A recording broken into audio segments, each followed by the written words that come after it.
Hey guys, it's Eric G from Around the House Show. I wanted to introduce you to one of our new sponsors. Monument Grills was founded by three good friends in Atlanta, Georgia that wanted high-quality, durable grills inspired by iconic monuments. The grills are created for the person who loves to cook and are built to last and to enhance your outdoor cooking experience. What I love is that they are the best quality grills for under $900. So check out the American Gas Grill experts at monumentgrills.com. I bet you'll love to cook on one like I do. Check out the new standard in outdoor cooking at monumentgrills.com.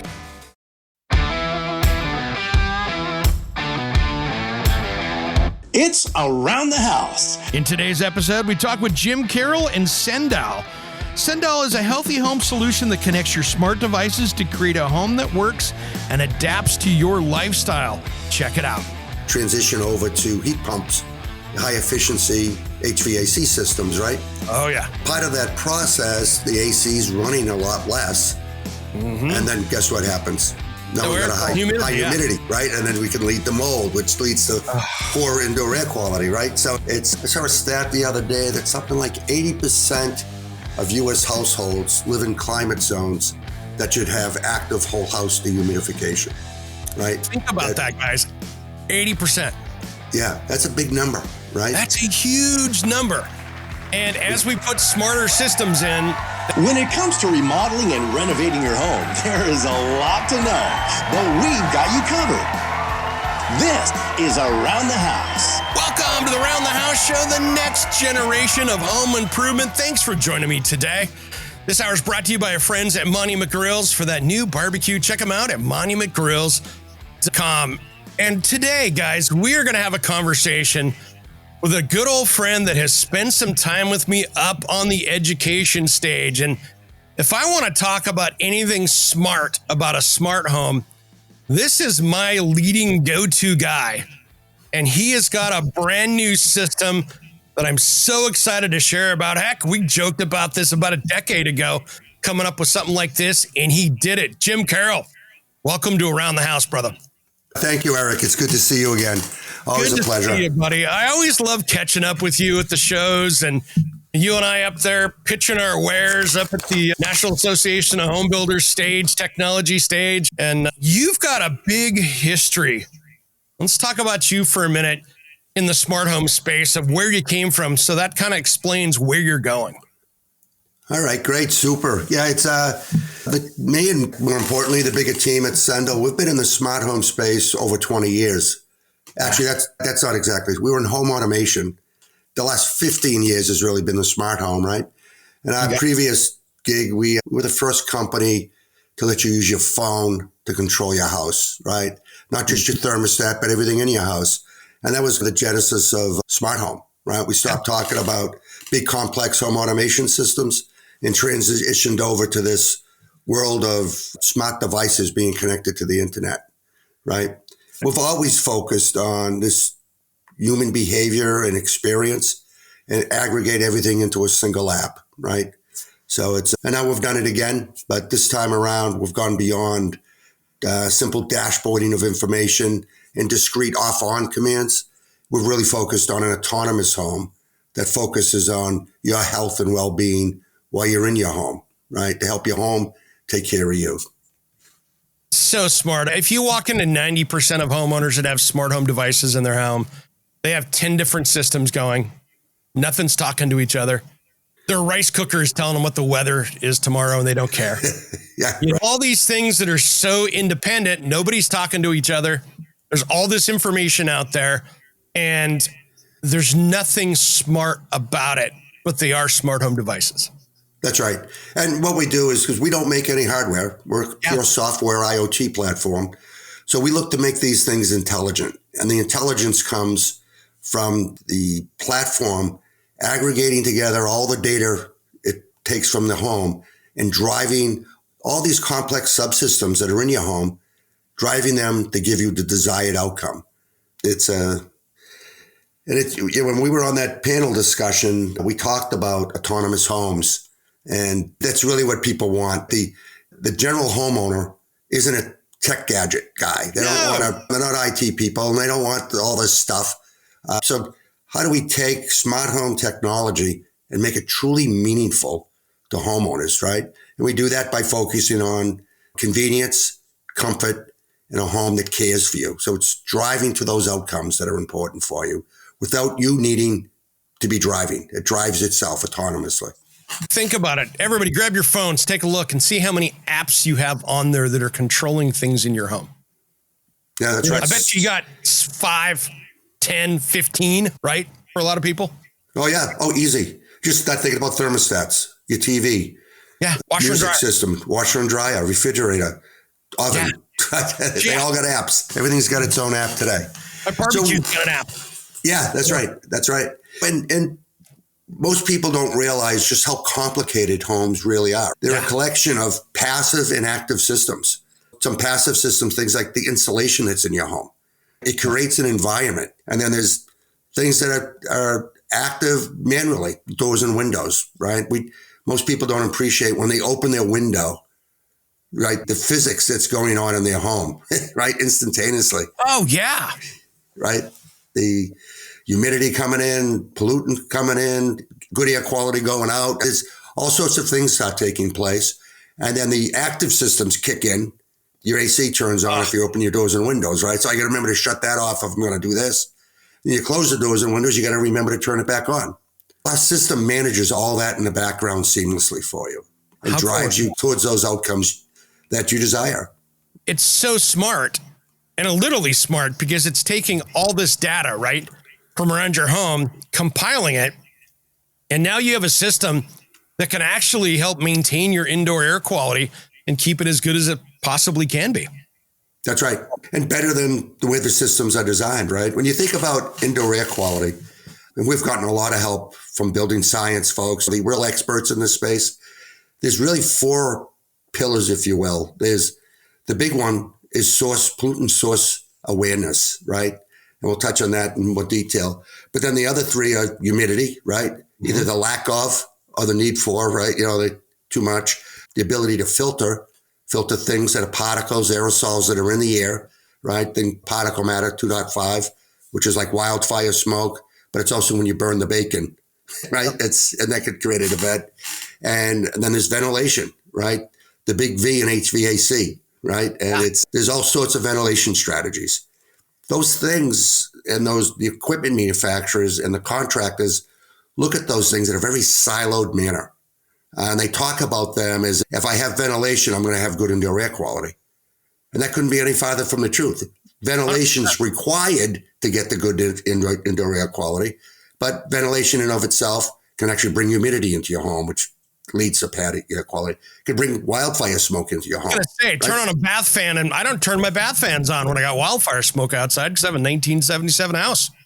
Not doing it. Yeah, there's this whole idea of makeup air, right? So your bath fan could be anywhere from 50 to 100 CFM, which is cubic feet per minute. Think about 100 boxes of air, 1 foot by 1 foot, leaving your bathroom every minute. There needs to be it's pulling it in. And if there's wildfire smoke outside, it's going to end up inside, right? That's why I don't do laundry. Don't use a dryer at that point either, because the dryer's doing the same thing. Yep, the exact same thing. And our software is so intelligent that it recognizes those events and it takes steps to offset that, right? So it will actually, through a data service, see that wildfire smoke is heading towards where you live. It will proactively start ventilating to get as much fresh air in as possible. And as the particle matter starts to rise, it will stop ventilating. Wow.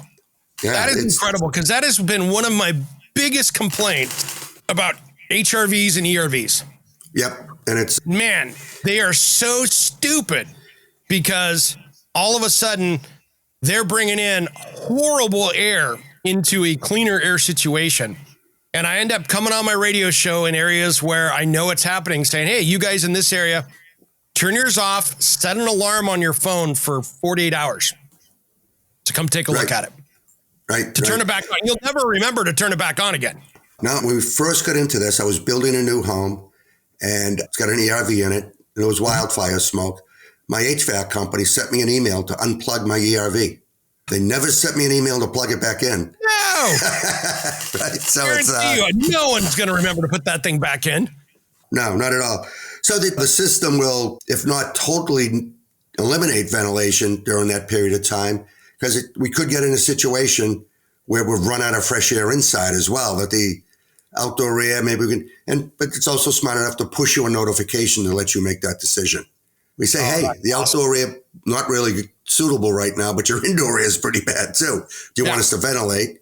And then it will also, if you've got a multi-zone HVAC system, it will swap the air with different parts of the house. It will dilute contaminants and so give you legs, extend out how much time you can go without the ventilation running. That is huge. I put a system in a couple of years ago. I put a Carrier Infinity system in with this house, and it was really smart because upstairs was always too hot all the time. Downstairs was always colder. So I went, okay, I'm going to make the upstairs 2 zones, 1 and number 2 upstairs. And it changed the whole feeling of the house just by doing that. And it was huge because I can actually defy Mother Nature and make it cooler upstairs when I go to bed. Yeah. And then I can turn the fan on upstairs if I want it to be. Yeah. So Carrier is a great product. That Infinity product line's outstanding. We got a lot of installations out there with it. So we're excited about products like that. And an interesting dynamic that gets created that sometimes there's unintended consequences, right? There always is. What are you talking about? There's always unintended consequences. One of the big movements right now in home renovation is the transition over to heat pumps, high efficiency HVAC systems, right? Oh, yeah. Part of that process, the AC is running a lot less. And then guess what happens?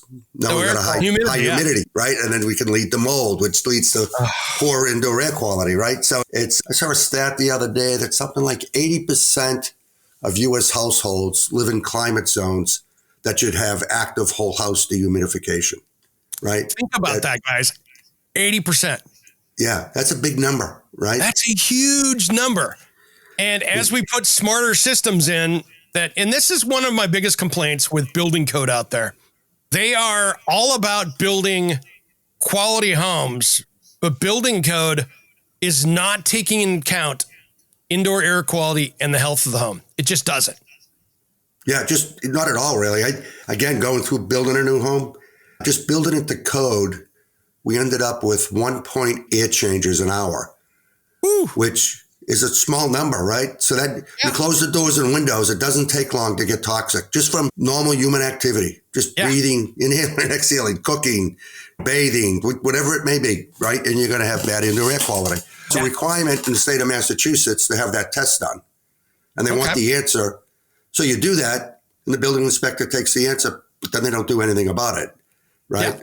The building science world says if you get less than 7 air changes, you need active ventilation, right? Of course you do. You're going to have, but to say, all we're going to do this is a good thing, but then nothing, right? I'm going to make my friends in Washington State that are contractors mad, but I do like that in remodels up there, they're forcing people to put in ERV systems up in Washington State. If you do a kitchen remodel and a bath remodel or a big kitchen remodel, they are actually making you retrofit the house and put in ERV systems in. They're forcing that as part of the remodel. Specifically ERVs or just ventilation? Ventilation has been code out here forever. If I go into a condo unit and I do a kitchen remodel, for instance, and 30 years ago, that vent hood was not required, they're forcing me to figure out an answer to ventilate that kitchen. Okay. No ifs, ands, or buts about it. Not going to give me a building permit without it. But up there, they are requiring some kind of building science ventilation for the whole house. Yeah. Okay. We've seen in Arizona, we've got a number of communities we've done that they've gone to using a very inexpensive filtered ventilator that brings fresh air in, right? Yeah. And now we did some work with the EPA and actually got some of the National Ventilation Code changed around the concept of asynchronous ventilation. So we can turn on that fresh air intake. So now we're in Phoenix doing this, where they have high particle matter from both traffic and the desert, right? Just a storm kicks up. So we can filter that air, bring it in, vector the fresh air to where the source of pollution is in the house. In other words, we see the stove turn on, push the fresh air using the thermostat control for that zone, push the fresh air to that zone, and then we synchronize the exhaust of the bathroom fan. Oh. So 100 CFM exhaust, 100 CFM coming in, and now we've got an asynchronous balanced ventilation system. And that scenario, we've saved those homes probably, I think it's approaching 20% of the total energy spend, and the homes have cleaner indoor air quality. Because the building science says, based on the number of bedrooms and square footage, this is how much fresh air you need every hour. Yeah. If you set the home up like that, this ventilation would run 24/7. So we'd see periods of time where the particle matter would go right through the roof. VOCs would go through the roof, right? Because that 100 CFMs for the entire home. By vector That's to huge.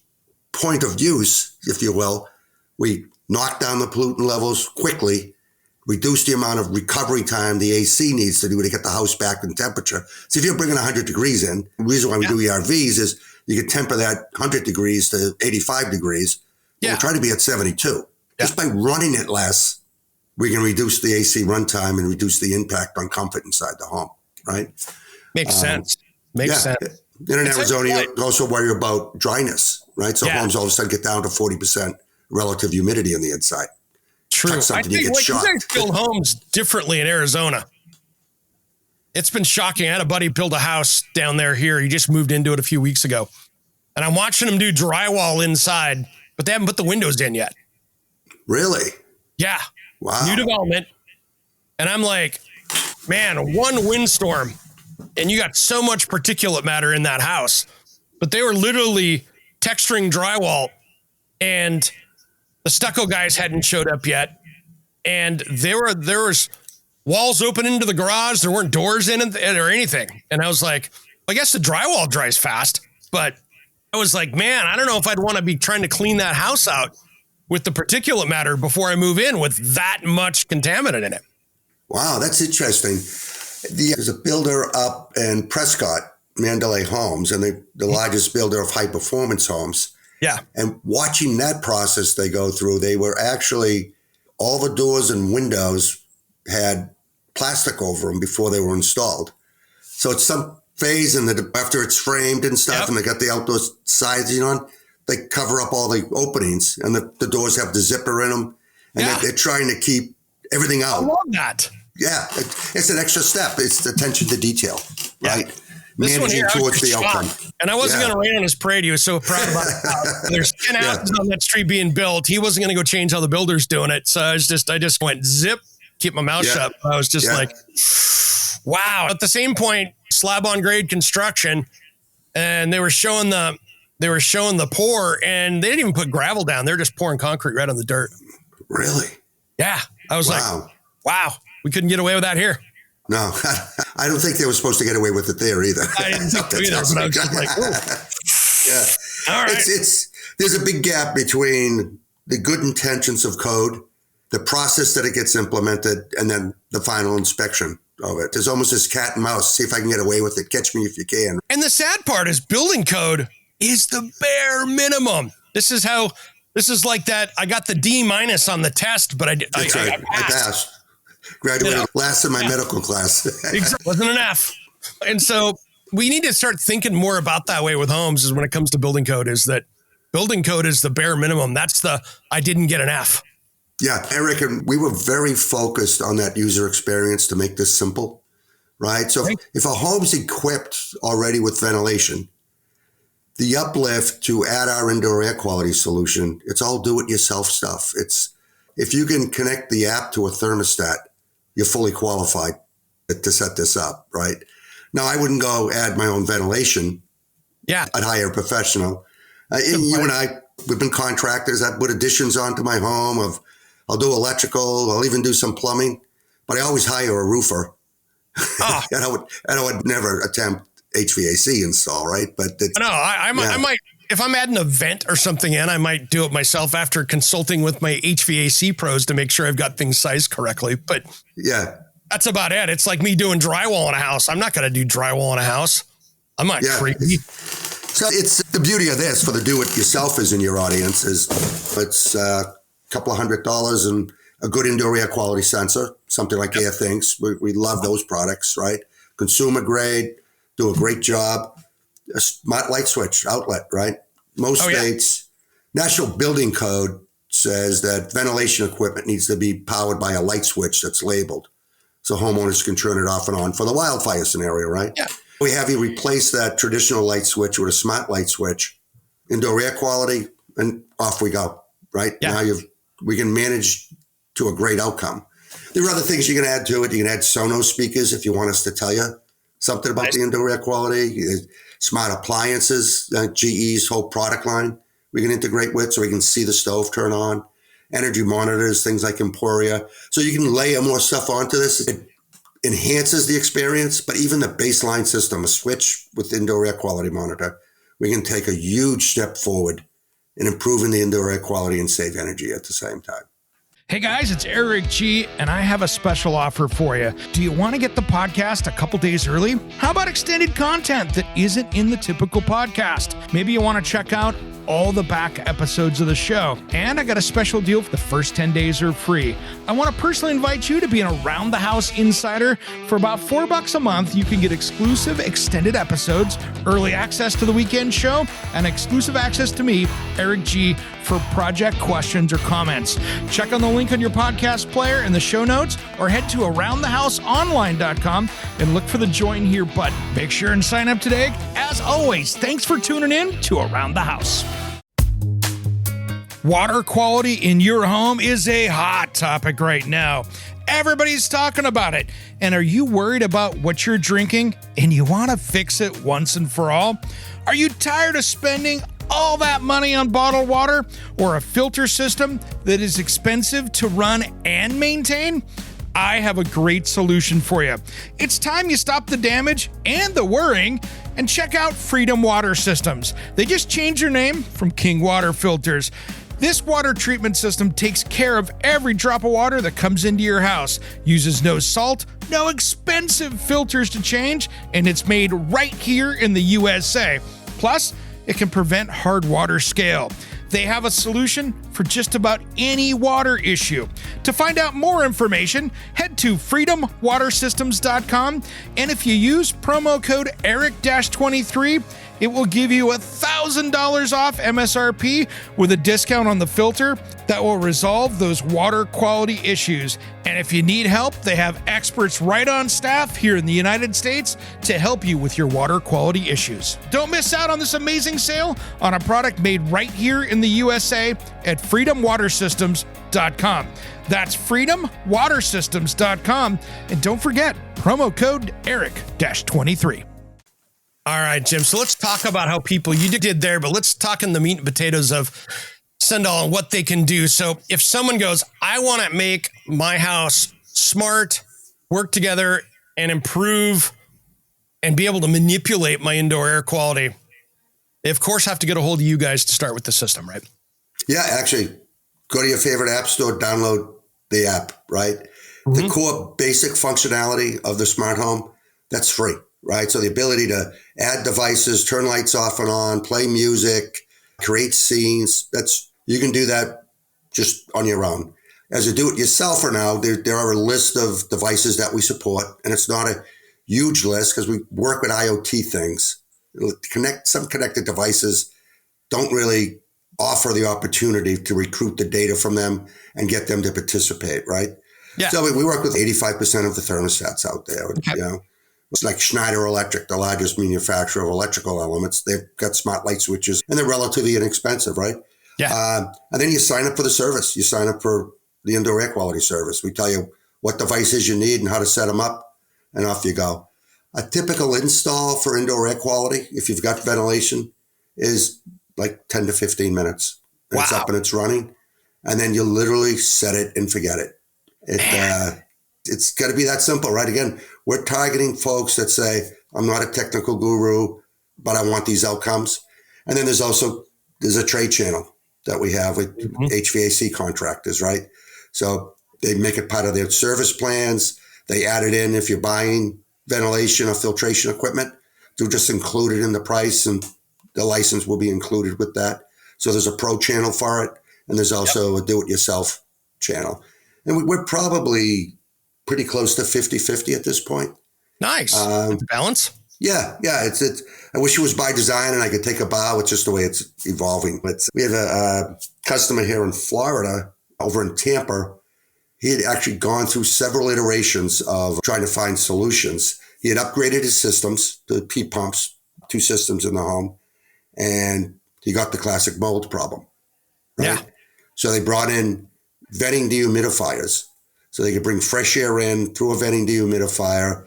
And he tried a couple of, let me just say, more classical approaches to, you should run it for 30 minutes an hour, whether you're home or not, and all this. Yep. And didn't have great indoor air quality outcomes. Through that process, he stumbled across us, went through the scenario I just talked about, downloaded the software, onboarded the thermostats, onboarded the light switches that were controlling the devices, and presto changeo. So he reached out, all excited about this, like he actually found a solution that delivered on the promise. His quotes on our webpage. Under the HVAC contractor, there's a bunch of case studies, show you the different system configurations and things like that. Ironically, the only complaint he's had is that over the previous year, it almost become a hobby of his to try to figure out how to get indoor air quality. He goes, and now with your thing, it just, rabbit hole. Yep. It just works, right? He's like, every time I look, it's working. It's done its thing, you know? You guys even work with home energy monitors and things like that as well, don't you? That's right. Yeah, we see more Emporia than anything, but we work with Emporia, Curb, with Sense, with Schneider Electric's solution. Yeah, so they help inform the solution about when things are off and on, things that will contribute to poor indoor air quality. We talked about bathroom exhaust fans, your clothes dryer, right? Yep. So we'll turn on ventilation to balance that, right? So all of a sudden, in a very managed, practical manner, we're offsetting the negative impact of those things.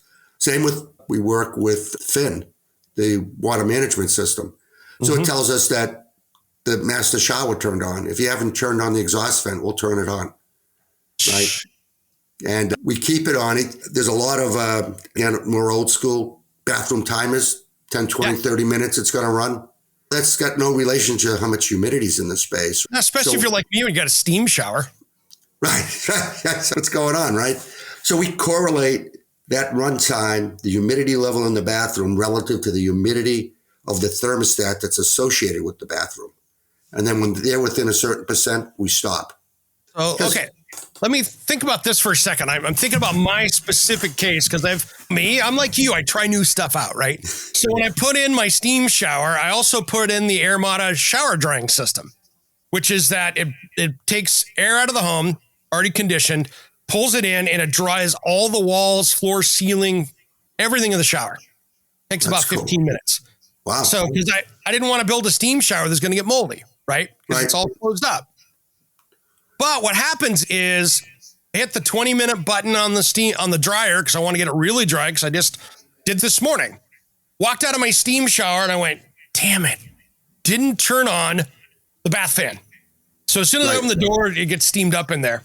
If I turned on the shower, theoretically, it's going to go, hey, wait a minute. You don't have the bath fan on, dummy. Turn that on. And if it saw the shower turn off, in theory, you could tell it to, hey, you better turn the shower drying feature on. Yeah. I mean, it's just a vacuum motor, so it's just a 110 outlet. You could almost program it to do that. That's right. It's a business partner and CTO, Mike Silver, smartest guy in the room. I don't care who else is in the room. Nice. He'd kill me for saying this, but I'm sure the system could do that.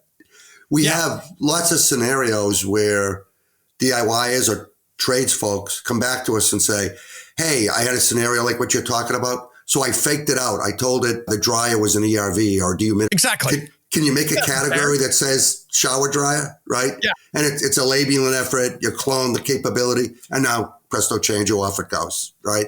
Yeah. Because when you set up like a smart outlet or a smart switch, you have to tell us this is controlling the ventilation and what room it's in. And then you would, like in that scenario, you would associate it with the thermostat.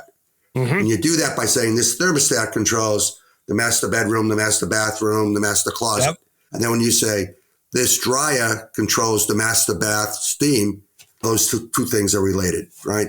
So there's no concept of the user as the programmer. It's just basic setup stuff.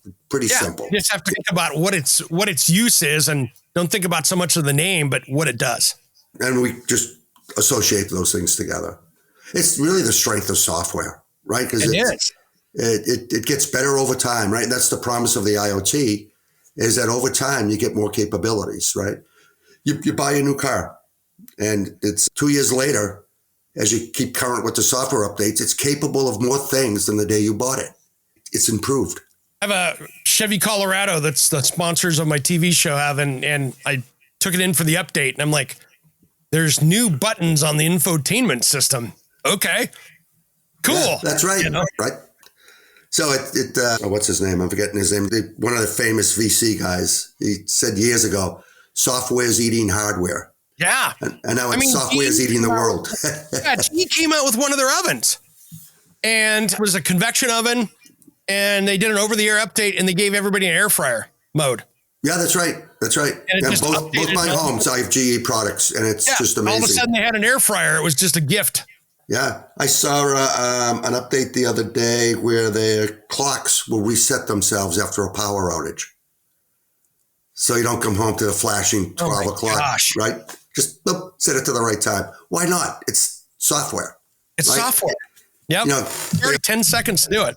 Yeah. They already made the big investment in putting the intelligence there, and now they just redo the intelligence. And it's like someone else was saying the other day, Apollo 13, when it had all those troubles, they were able to change the software and get the ship back. It's like, that's amazing. It is. Yeah. Appliance manufacturers still, most of them are not smart enough to, when you turn on the range, to tell the vent hood to turn on. Right. GE does that, but most of them, but I'm not aware of anyone else. Miele does it now too. Okay. Yeah, we've had a long relationship with GE. Their IoT group, pretty smart guys. They're constantly focusing on innovating. I've always wanted, and no one's done this yet. It would be so simple to do. And tell your GE guys this. I'll let you be the channel here. Get on the phone and tell these guys. I want them to put a heat sensor in that. So when that gets above 400 degrees or something in that hood, that turns the cooktop off. That's interesting. How many house fires are you going to stop? Right? Yeah. Turn the thing off. Whatever that temperature is. Really. How easy would it to be stopped to at least slow down fires? Just turn it off. There's no situation that would make it worse, right? That's right. Because for your listeners, I guess, the worst thing you do when you have a fire is have your AC run and don't feed it. Just gotta put that smoke everywhere. Yeah, don't. So by pulling the air out of the house, you're actually pulling fresh air across the fire, which feeds the fire, makes it worse. It's interesting. If there was a sensor, like with our product, because we turn, one of our safety features is we know that your stove's been on longer than it usually is at this time of day. Yeah. And we'll go ahead and tell you, hey, stovetop's on. Yep. And from that push notification, you can say, turn it off, and we can shut it off. And we do the same thing with like lights. Hey, the outdoor garage lights are on. It's the middle of the day. Oops. Yeah, absolutely. You want them off? Shut them off. Yeah. So we could probably pull that off if there was a heat sensor. Right? That's all we need is the input from the heat sensor to go ahead and shut it off. We have early discussions with these, I shouldn't say who, these smoke detectors that have indoor air quality sensors in them. And they're looking for a bridge, the reason why they're talking to us, to the HVAC system. So when the smoke detector goes off, they want us to shut the fans off to stop propagating the smoke around the house. Right? Nice.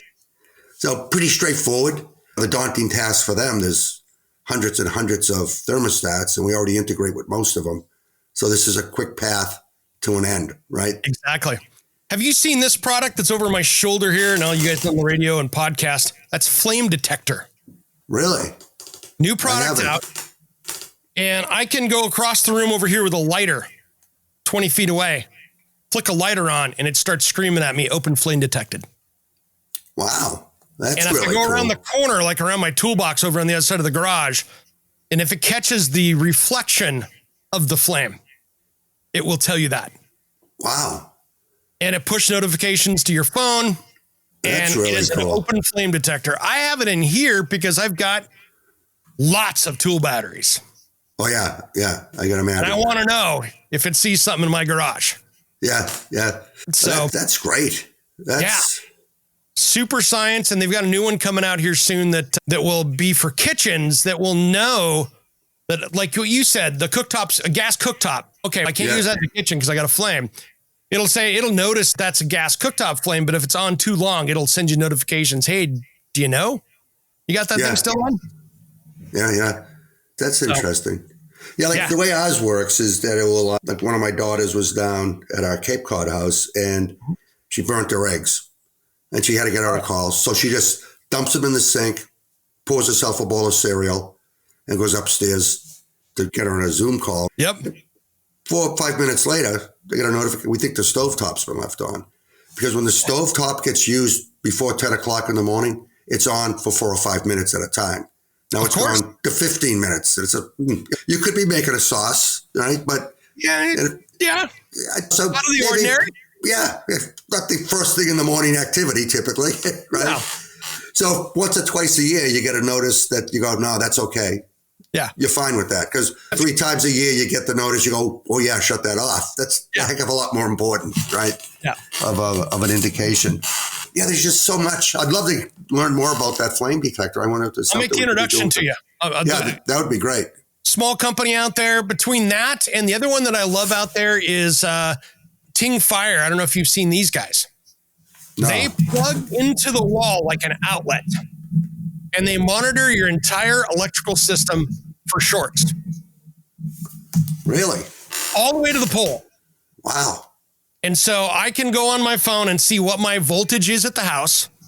Right. And it tracks shorts. Let's say you got the back of an outlet that's got a stab connection that's loose. It'll find those because it acts like mini lightning sources in the electrical current. It can see those in the electrical current. So it's reading the frequencies and the electrical current. And then they give you $1,000 insurance policy for an electrician to come out and search for it so they can figure out in their algorithms what that is.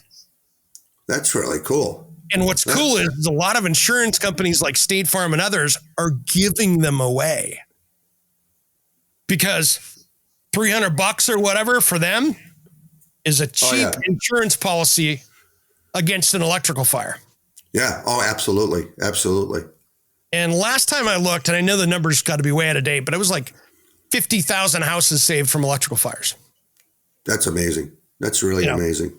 And these guys are all app based, so it'd be really super easy for you guys to. Oh yeah, stuff like that. But Mike's someplace going, oh, it's super easy. Mike's got to do it. Mike's sitting here right now listening to this going, oh, dear Lord, you are backing me up on this one. Yeah. So exactly. Mike, just reach out to me. I'll get you a list. So we have. That's how you and I operate, though, brother. That's how you and I operate. That's the fun part. Yeah. You and I can go down the rabbit holes way deep. You can't innovate unless you separate yourself from the task of actually implementing. Yeah. And the funny thing is right now, I'm doing right now, and this is sad, is there are so many, and I'm going to say smart home. Those were air quotes for all the radio podcast listeners out there. Products. I am out swapping out around my house all the test items where the companies didn't make it. Oh, wow. Yeah. All the light switch companies that, I saw at the Builder Show or saw at these that just aren't supported anymore. And there's a lot of these companies that have been going under. Even Brilliant went down. Oh, yeah. They don't. Them up. It was a good product, but they just had a hard time marketing it. It's creating enough value for that connected service. When back in the day when we were doing home automation, it was really for the rich and famous, right? And there were enthusiasts for the rich and famous. Well, you created like the Mercedes-Benz of home automation companies, Jim. Let's be honest. Oh, you and your team did an amazing job at that.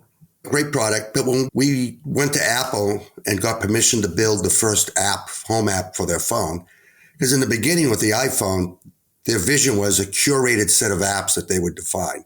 Oh, they wanted it all. Not just every app that could be, right?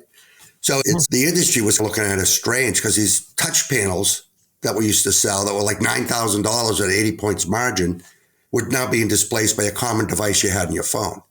Yeah. We were doing that to cross the chasm to the broader market, thinking that we could have a lot more homes at various price points, not just the rich and famous, right? But the crazy phenomena that took place was everybody decided that the common everyday device needed to be on the internet. And then when they got there, it dawned on them, boy, this is going to be expensive over time. I sell a light switch for $100, and for the next 10 years, I got to do the cloud infrastructure to support it and continue to pay for that. And there just wasn't, and in the early days, like when Nest came out, they tried to charge you for the internet support of it. Yeah. Like I just paid $700 for a thermostat. I could have bought a $40 thermostat that's connected. And you're going to give me how much a month? Yeah. Yeah. Now you want me to pay on top of it? So the business model fell apart from that perspective. How do you give it legs? I mentioned we're in discussion with a lighting control company, and that's part of the value that we bring to that is they've got hundreds of thousands of homes to sell our software services because we sell a subscription service. And we found that the services are successful when we can check the comfort, convenience, and safety box. So we call it caring. The marketing people get involved. Comfort, caring, and convenience. And it's as soon as you do that, people will want the service and they'll keep the service. And most of these services pay for themselves in one form or another. Exactly. So it's like with the indoor air quality service, it's been out there for a couple of years. We have yet to lose an end user, right? And everyone says, oh, you got to measure customer churn. If we have had people that said, hey, at the end of the subscription, I think I'm going to pass. 30 days later, their electric bill's much bigger and they see their indoor air quality is really poor. They got right back in, right? Absolutely. Absolutely. So it's funny. It's these, and you guys are so smart not playing in the hardware world, because what I'm seeing is me being the analytical type. I always look at these hardware companies and go, where'd they screw up? A lot of these light switch companies decided they wanted to go direct to builder, direct to consumer, but they kept the whole world of integrators out of it. Right. And they went we're going to go retail. We're going to sell. And like you said, they didn't think about what that infrastructure was going to cost them because they were app heavy. And the apps didn't work with other people very well. And they tried to keep it all in-house. And that's some of the biggest mistakes I've seen on the marketing side with these guys. That's right. And it's you touch on a very important point because it's also, they think because they put it on Amazon or they got it in Best Buy, that they're going to get all these homes. Well, you're still just dealing with tech enthusiasts. This is still beyond the typical person to go do something about it, right? They get to be motivated to go do something about it. Most people are not going to walk in and pay $399 for a double light switch to put in one room of their house. That's right. They're going to go put in a dozen of them. And that's a big investment for a retail consumer to walk in and go, we're diving in today. They're going to go buy a new TV instead. Yeah, because really, what's the upside? And I always call it the spouse factor. Yeah. I can bring this stuff home. I can explain to my wife why I just spent all this money. She goes, but you could just hit the light switch that was there and turn the light off and on. Why do you have to? Complicated. I just had a light switch. Yeah. So you think about our business model, you think about a thermostat, right? So we have these different services. So indoor air quality, we recruit the data from the thermostat, and then we also employ the thermostat to go ahead and turn on the fan mode to vector the fresh air. Most of these smart thermostats also have motion in them. So we've got some early features for our independent living service out there that we can alert you when grandma gets out of bed, right? So now all of a sudden it's a motion detector.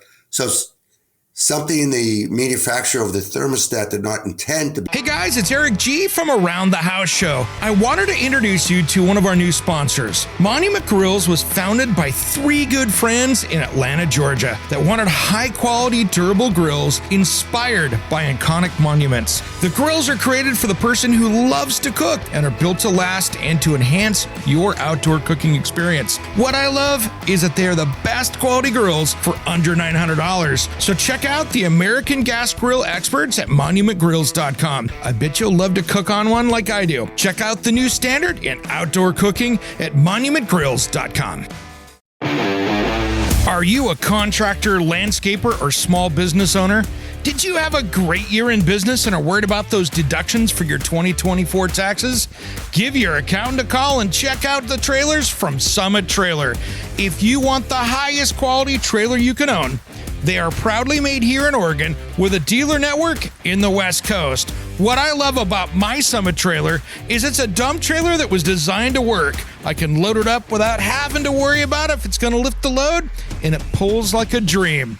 This was built to work. So it doesn't matter if you want a dump trailer like mine, or a deck over, flatbed, tilt bed, or utility trailer. They've got a trailer that'll fit your needs. Invest in your business at the end of 2024 with something you'll feel proud of, pulling at the job site or your next project. Check out the best trailer in the West at summittrailermfg.com. Click on the dealer locator to find your nearest dealer at summittrailermfg.com. This is not tax advice, but hey, I bet you still need a trailer at summittrailermfg.com. Capability. It's now part of an independent living service. We have a service that when the doorbell rings at night, will light the pathway. But then if a thermostat in another zone sees motion, we'll turn the light on there as well, because you're not going to the front door for some reason. So this is safety in 2 dimensions, right? It keeps me from tripping over a piece of furniture or somebody's sneakers that are left in the hallway. But also, if you're a bad guy, 98% of home break-ins start with a doorbell ring. Now all of a sudden, you ring the doorbell, that's the bedroom light goes on, the hallway light goes on, the living room light goes on, and we sequence them like that, as if someone's walking. You're leaving because you don't want to have a confrontation, right? But if there's a variation, you're going someplace else, we'll turn that light on too, just based on the motion. So wow, that's so smart. I love it. Yeah, it's recruitability of devices' capabilities, right? Mm-hmm. And when you're dealing with IoT devices, everybody stays in their lane.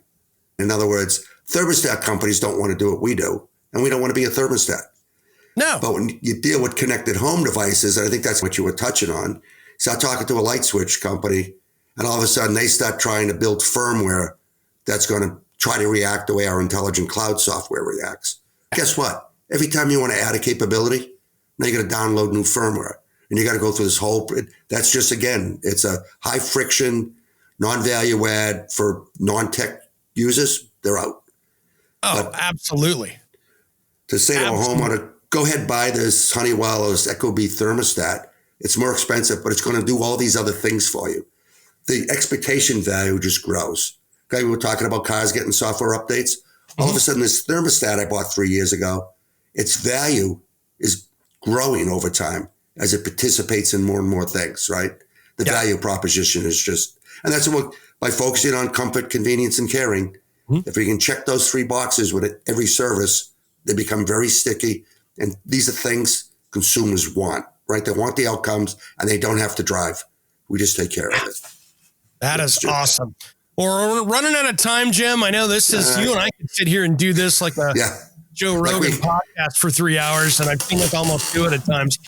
We'll have to have you back on and we'll talk more about this. I wanted to get this introductory episode into this because you guys have created something innovative that I've been complaining about for a decade that didn't exist. That's right. And hats off, my friend. You did it.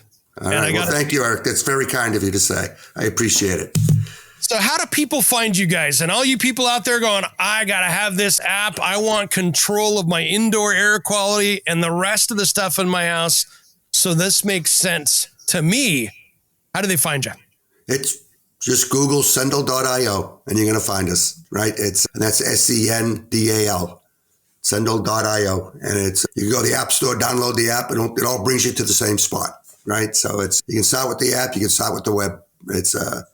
I appreciate it, Eric. We'll see you at IBS, right? So I will be there, my friend. All right. I will be there. We'll catch up there like we always do. I always catch us walking opposite directions in the hall is usually where we see each other. That's right. That's right. Turn around and talk to each other walking backwards. So. That's right. That's right.